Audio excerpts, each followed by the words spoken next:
This is a hot take. This will get you some clicks. So, right, what we hire based on competency and based on fit, right? Competency, like we can do a big interview. We can look at your academic preparation. We can go through all that stuff. Like, who's qualified to be a strength coach. Fit is the hard one, right? That's why we've always had just really, really good success hiring from our internships. We know who's like a quality human being that can actually interact with athletes. Here's what's really scary in today's, like, 80% of the resumes that come in nowadays, everyone is a sports scientist. Like, if you learned how to run a force plate, or you took one course online, you're a sports scientist.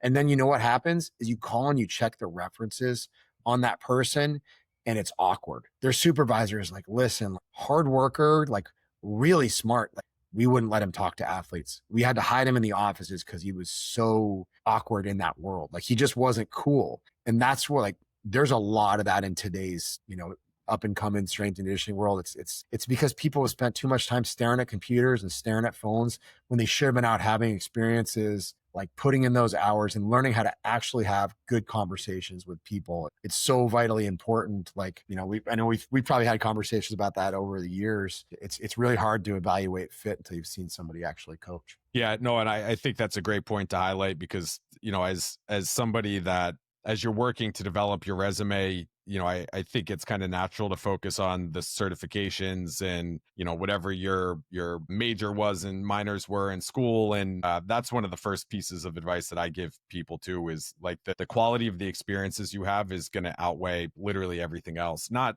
just because of your personal growth and the opportunity to develop as a coach, but also you get jobs through recommendations from other people. And, to your point, if the phone call to the supervisor, like, oh, really bright kid, but, didn't want to come out of the office, or, was so awkward around other people that wasn't able to actually use the knowledge that they had, then, obviously that's not going to pan out. For sure. It's a tough thing to teach, man.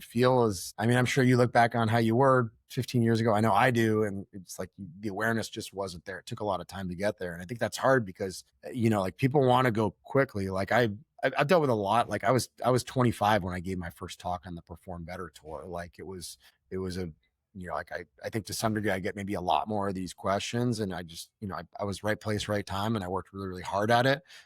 Not everybody can kind of like do a lot of this stuff early in their career. Sometimes they need a little bit more time to marinate and just have the experiences. No, for sure. I tell people when they reach out and say, like, I want to work in pro sports, I say, good, like, circle a date 10 years from now. Yeah. And then work on becoming as good as you can in between now and then, because there is kind of a race for the title without really understanding the work and the skill sets and experience you need to be successful once you get there. Yeah. And then it's also a challenging industry. Once you get there, you might only be there for 2 years, and you don't realize that the travel is extensive. It's a lot of time away from family. So there's an opportunity cost to everything that you chase.